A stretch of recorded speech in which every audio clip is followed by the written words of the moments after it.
Hello, this is the video response.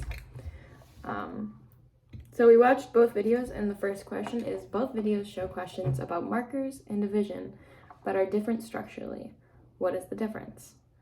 So should we talk about the difference first and then break it down? Yeah. Okay. So the difference that we noticed between the two questions was the first question specifically asked, Miss Adams has 85 markers. If 10 markers fit in a box, how many boxes can Miss Adams fill? Whereas the second question asked, or stated, there are 10 markers in a box. Miss Rojo has 9 boxes of markers and 2 extra markers. How many markers does she have? So I guess, the difference between those is that, one question is asking how many boxes could be filled, and the other one is, focusing more on understanding how many markers there are in a box, or, an amount of boxes. So they're very similar. Yeah. I think the biggest difference that we noticed was the questions that the teachers asked afterwards. Yeah. And knowing how many markers compared to how many boxes, and breaking it apart. This is the X amount of markers. How many of those markers can fit into a specific amount of boxes? Whereas there's this many boxes. How many markers can fit in there, or vice versa? I found the second question more confusing. Yeah. The way it was worded, I was kind of like, what? Yeah. I think too, when she added the context of the magic markers, I was like, wait, what? Yeah. And I feel like you should add context before. Yeah. Or while you're explaining the question, instead of stopping and then being like this, blah blah blah, and then moving on. It was just, I don't know, I didn't like how she worded it. And then the second part of the question is, why does knowing the difference matter as the teacher? And I wrote down, I think knowing the difference matters in the way of how you ask questions, building off of what the student might say, or I mean, I guess that kind of falls into what we were just talking about in how you structure the sentence or the question and what you're asking first compared to the amount of markers or the amount of boxes and what what answer you're looking for. Yeah. What question are you looking at? Well, how does knowing the difference matter as the teacher? Yeah. So I guess what strategy is really, the strategy they use is going to be the biggest matter as the teacher. So yeah. Why am I spacing? No, you're good. I think I know what you mean, because when you're asking a specific question, you could be looking more so for multiplication. Right, yes. Or it could be specifically looking for division, and then kind of figuring out how you want to go from there. The second teacher, she said, how do you know that? And the student said, I just knew it. And then she said, okay, what are all these multiplication questions? Whereas the first teacher, she said, how do you know that? And the student said, well, I added all the tens up. I counted by tens. And so both of those answers were different because of the way the teacher, what the teacher was looking for. Yeah. Was she looking for more of a multiplication, or was she really looking for the strategy? So the second teacher, I feel was looking more for the answer, where the first teacher was looking more for the strategy. Yeah. I agree with that too. The second question is, what do the students from the video seem to understand about multiplication and division based on their strategies? Did you want to go first? Or? Yeah, will you scroll up so I can just see it one more time? Yeah. So what do the students from the video seem to...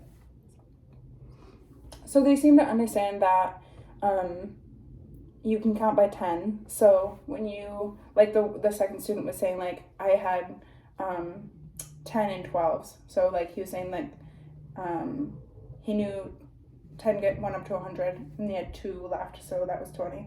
So I think one thing that the teachers didn't really talk about is the first number that they were using. So multiplying 10 by 8, using that 1 and 8, multiplying that.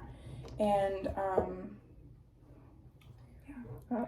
yeah, and thinking about that too, I don't know if I necessarily heard anything about division. Like I heard more about multiplication, but I could be wrong. But like, I mean, I watched the video like 2 or 3 times. Yeah. But I feel like it was more focused on multiplication, and like the teacher could have like looked at it as like division and been like, okay, so like, yeah, 8 times 10 or whatever.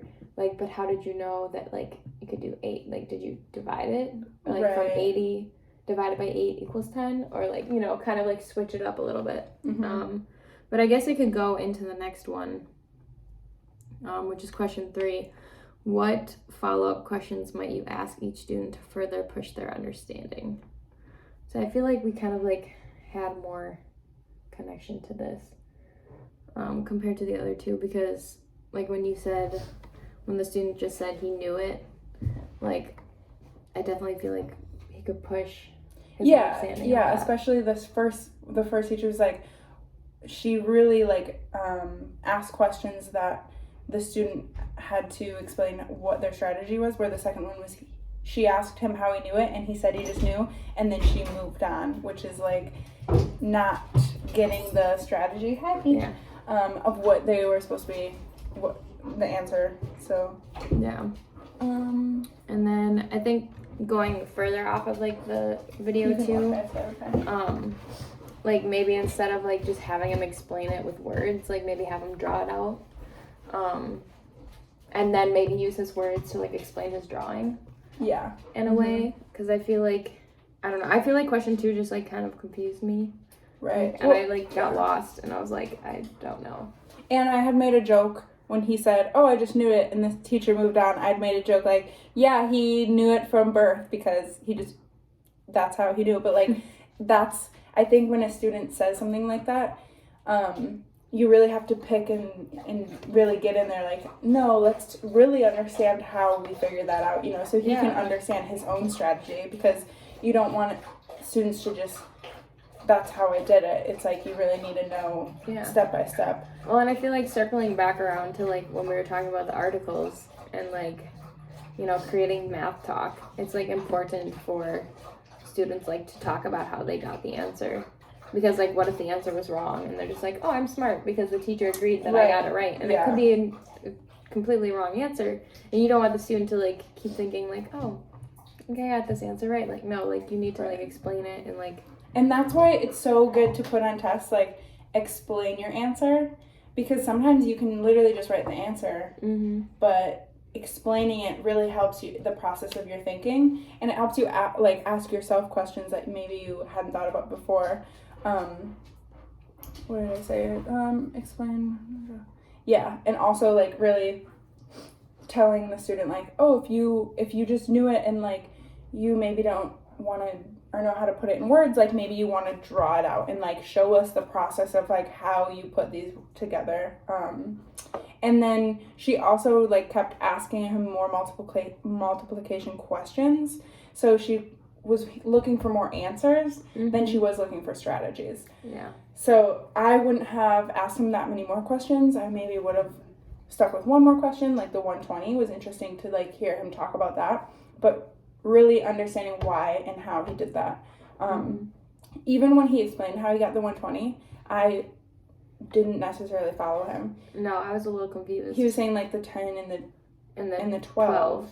But then I don't know. I was like, at one point I thought he like said like 10 times 2, and I was like, wait a minute, I feel like that would, or like times 20. Yeah. And I was like, that would have been 200. But then I was like, maybe I'm just like not following.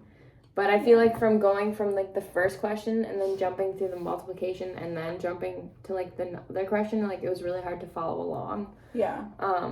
So really like focusing on one question and like understanding the process that he went through to get that question, rather than being okay with him saying, yeah, I just knew it, and then continuing to ask him more questions for just figuring out the answer. Like he wasn't really focusing on that, and that was like the biggest point that we noticed, that she could have pushed further to help him understand what he was doing, and also like help us as teachers understand what he was doing. And I think like another thing to think about is like if he were to explain that to like fellow students, like they might also be confused, and then like that would create like confusion, and then it would just be a hot mess. Well, and like going back to classroom community, maybe his peers could help him out too, and like Exactly. correct him or show him how they do it, and then you're really thinking about the process in which you did it. Because sometimes I'll get an answer and somebody will say like, "Oh, how'd you get that?" And I'll be like, I don't know, like what strategy did I use? And it's just something that I feel like is just intuitive or something like that, but it's not. It's something that we learn and something that we use, and maybe we're just so familiar with it we don't really remember. But I think it's really important to like focus on how we do things and like why we do things. And yeah, and I think like another thing too I was just thinking about when you were talking was like maybe instead of like even having him draw it out, like have the teacher draw it out, because I feel like a lot of times when like the teacher like asks the questions, like it's just like I'm asking questions and you're solving the problem, Right. but it's like why can't you make it like like kind of a community thing, but like and you're both asking and learning, and you're both Yeah. teachers and you're both learners. yeah, so like it'd be like, okay, so if I draw it out like this, like is that like kind of what you mean, or like Yeah. you know, and then like prompting them to like kind of explain it with drawings, or I love that. just like kind of like passing the baton back and forth in a way, because I feel like that would have been really helpful. Yeah, and that pours into building classroom community. We're all learners. We are. Okay, bye guys.